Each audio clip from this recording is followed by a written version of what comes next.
wa Tanzania Dr. Samia Suluhu Hassan amewaruhusu kujenga uwanja katika eneo lile la Jangwani. Hapo awali walipewa kwanza muda wa kusubiri, kuna tathmini zilikuwa zinapaswa kufanyika, lakini kwa sasa wamepewa go ahead ya wao kuweza kufanya ujenzi katika eneo lile. Huyu hapa Engineer Harold Saidi akiwapa taarifa wananchi kutoka kwa Dr. Samia.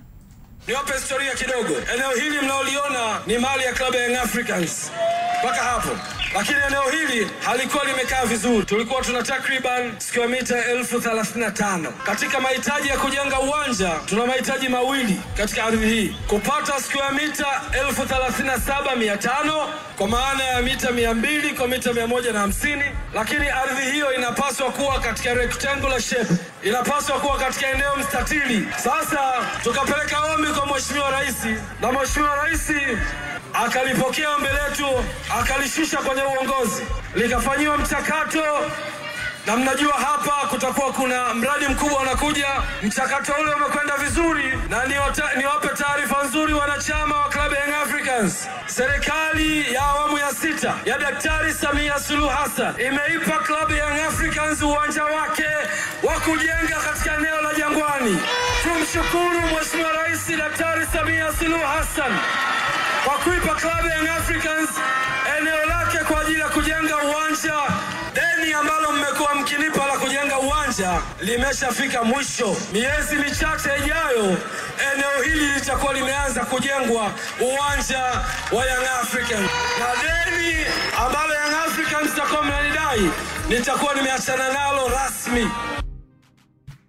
Bwana, wewe ni rais wa Young Africans Engineer Harold Saidi akiweka wazi ya kwamba deni la uwanja kujengwa katika eneo la Jangwani, uwanja nyumbani wa Young Africans, ni deni ambalo wanakwenda kulitekeleza, na miezi michache ijayo tutaanza kuona mabuldoza pale, maskaveta yale nini, vitu vikianza kufanyika pale, kwa maana kwamba ya ujenzi wa kanda. Imekuwa ni wimbo wa miaka mingi, limekuwa ni jambo ambalo linazungumzwa sana kwa vilabu hivi. Na Young Africans walikuwa na kuna eneo jingine ambalo walipewaga na Mheshimiwa Makonda wakati mkuu wa Dar es Salaam walipewa Kigamboni, lakini wao wakaonekana wamestick zaidi na Jangwani, na kuna mradi wa Benki ya Dunia eneo la Jangwani pale, mradi wa Mto Msimbazi. Mto Msimbazi kuna vitu ambavyo Benki ya Dunia wanataka kujenga miundombinu. Kwa hiyo Young Africans na wao walikuwa nasubiri plan ya lile jambo likitimia, waone kama wataongezewa sehemu, na hatimaye katajwa rais hapo. Maana yake tunaamini serikali imemaliza jambo, kwa sababu serikali ndio ilionekana inawasubirisha Young Africans. Lakini kwa mujibu wa rais tunamsikia mama karuhusu bwana, wananchi endeleeni. Moja kati ya kitu ambacho nina uhakika nacho ni Yanga kupewa eneo ni moja kati ya jambo ambalo lilikuwa linawezekana at any given time. Kupewa eneo la kujenga uwanja, timu yoyote inaweza kupewa eneo la kujenga uwanja. Lakini hofu yangu kubwa ipo kwenye uwezo wa hizi timu kujenga huo uwanja. Kwa sababu leo niko najaribu, hii ni kitu ambacho nimefanya tathmini yangu kwa almost mwezi mmoja. Sasa jua anaweza kawa shahidi yangu hapa. Mimi mara zote ukiibuka mjadala wa Simba na Yanga kujenga uwanja, nimekuwa nikisema hawawezi. Hawa watu hawawezi kujenga uwanja. Kwa sababu kitu kimoja, Simba na Yanga kwa hatua alizofika hawatakiwi kuwa na kauwanja kadogo. Yani minimum uwanja ambao Simba anatakiwa kuwa nao ni uwanja ambao at least tunaweza kuhodhi mashabiki 15,000, mashabiki 20,000 na kuendelea. The same to Young Africans. Hizi ni timu ambazo zimefika hatua hiyo. Sasa kwa gharama za ujenzi wa uwanja wa hadhi hiyo, kwa infrastructure ya hivi sasa, ya pesa za hivi sasa ukilinganisha na pesa za zamani, nitatumia reference ya uwanja wa TP Englaba Mazembe ambao ulianza kufanywa matengenezo kuanzia kwenye kipindi cha 2010 kuja 2013. Ni uwanja ambao ulikuwepo, Mazembe waliufanyia maboresho ambao pale tulipouona, ambapo ukienda sasa hivi ukiangalia ule uwanja pale unapouona, ule uwanja ulitumia bilioni 8 kwa muda ule, kwa standard ile ulitumia bilioni 8, ambao kwa infrastructure na hivi sasa kwa tathmini niliyofanya mwezi uliopita ilikuwa inafika almost kwenye bilioni 14 kwa fedha ambazo Mazembe alizitumia kwa kuboresha ule uwanja ambao tayari ulikuwepo. Uwanja ule unaweza kuhodhi mashabiki mpaka 10,000 na kitu. Sasa tuje tuchukue Yanga ambao ndio wanaanza kujenga ule uwanja from scratch. Eneo wanalo, wanaanza sasa kujenga from scratch. It means approximation ya haraka ambayo niliifanya inaweza ikawagharimu Yanga kwenye bilioni 25. Nikaja kutafuta sasa hawa watu wana kipi ambacho wana mtaji gani wa kuanza kujenga uwanja ambao una hiyo gharama ya bilioni 25. Nikaja kuangalia rekodi zao za mapato na matumizi. Hizi timu ni mara moja tu tangu mimi nianze kusikia Young Africans anataja ripoti ya mapato na matumizi. Mara moja pekee mwaka juzi Yanga alitaja amepata faida. Faida yenyewe ilikuwa milioni 500 ambayo ni ndogo sana kwenye mtaji wa ujenzi wa uwanja ambao nimekupa approximation hapa ya bilioni 20. Tufanye hata bilioni 15. Ukitoa hapo nikaja nikafanya tathmini, ikitokea mwekezaji ama benki ama kampuni yoyote imejitolea kuwapa Young Africans pesa kujenga ule uwanja, nikaja kujiuliza pesa hizi zinakuwa ni mkopo ama pesa hizi zinakuwa ni pesa ambazo ni za udhamini wa vyovyote vile. Nikaja kutafuta udhamini mkubwa duniani kwenye Afrika kwenye uwanja, naming rights. Nikaja kupata hamna uwanja wa mpira ambao unafika naming rights za FNB Stadium, ambao FNB Stadium haujawa disclosed Afrika Kusini. Pesa yake haijawa disclosed, lakini kwa summation ya chini ule uwanja naming rights uliodhiwa kwa bilioni 1.5. Na Wakanda of course unagusa kwa sababu kwenye naming rights za viwanja inawezekana likawa ni jambo jipya kwa baadhi ya watu ambao wanatusikiliza na kututazama, sababu tunavyozungumza ni kwamba Young Africans labda wauze jina la uwanja kwa kampuni fulani kutokana na muda ambao watakubaliana. Na kumbuka wakati CEO wa Simba akiwa Babra waliwahi kuzua hoja ya kutaka kujenga uwanja wao baada ya kile ambacho walikutana nacho kutoka kwa TFF. Na baadaye nakumbuka Simba walitoa michoro yao na walikuja na makadirio ya kwamba walao walikuwa wanahitaji bilioni 32 ilikuwa kujenga uwanja ambao ulikuwa uzidi au fiki watu 20,000, si ndio? Sasa kama hizi timu zina kwa sababu hata hii idea ya kujenga uwanja sitaki kuamini kwamba ni yaona Yanga, lakini alikuwa ni maono ya kiongozi ambaye kiongozi najua ana backup ya tajiri, si ndio? Na sisi tunaamini huyu tajiri aliyopo, si ndio? Au ama tajiri Mo na GSM walipo bilioni 20, si ndio? Au hiyo bilioni 30, si ndio? Kuitoa kwa ajili ya kujenga uwanja kwa makubaliano ambayo yatakuwa ya wazi, sioni kama ni jambo ambalo linashindikana. Sasa changamoto ilipokuwa nakuja Ibra, ngoja nifike kwenye changamoto. Leo labda mfano GSM huyu ambaye kwa sababu mimi sitegemei kuona kuna tajiri mwingine anaweza akaja afa akapewa jina la uwanja wa Yanga. Hiyo sitegemei kuona. Maana yake hata kama akija ni zakawa familia. Kama Mo Bunju Arena. Si ndio? Mo Simba Arena sio inaitwa. Mo Simba Arena.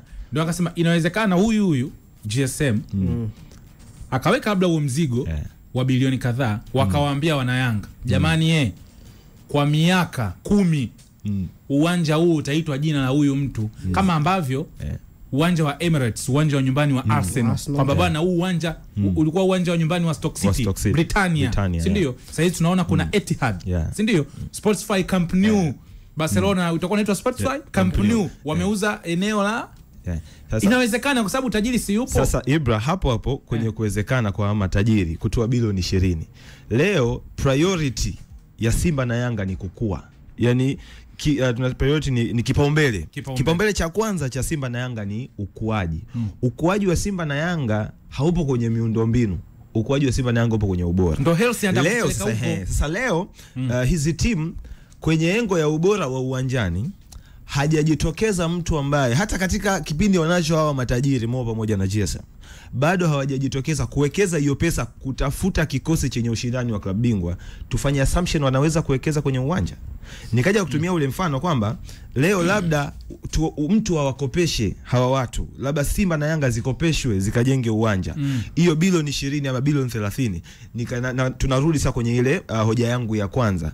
Hawa watu kama wanajiendesha kwa hasara, pesa ya kufanya marejesho ya huo uwanja wanaitoa wapi? Sasa Wakanda kama tunasema of course budget ya hizi team zimeshafika bilioni zaidi ya bilioni 20. Ndio washafika kwenye bilioni 25 huko 20 ngapi kwa mwaka. Na tumeenda kuna eneo ambalo Young Africans alitengeneza faida hiyo ya milioni 500. Si ndio? Ilikuwa mwaka mmoja kwenye kipindi cha almost miaka 20 kikombe mpaka 10 na ambayo imekuja. Kwa sababu mimi sitaki kuamini jambo ambalo ulilitaja labda kwa ajili ya kuombea kura ukawa unalimba kila siku.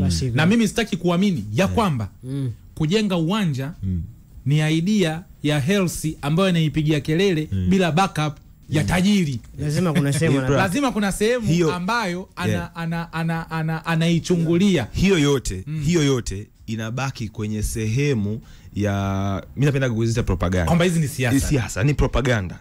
Kwamba ninafanya nini niendelee kubeba imani ya wananchi. Kwa sababu leo hii Hersi katika kitu ambacho amefanikiwa kuprove ni amefanikiwa kuonyesha Wanayanga dira kwamba miaka 5 mbele sisi tunaweza kufanya nini. Leo anatoka Stefan anakuja mchezaji mwingine una uhakika, anatoka sijui una uhakika hata kutoka Pacome atasajiliwa mchezaji mwingine mzuri. Kwa hiyo hope ambayo Wanayanga wanayo, viongozi wanajaribu sasa tutengeneze hope nyingine kwa hao wananchi, kuaminisha kwamba it is possible, dreams will come true.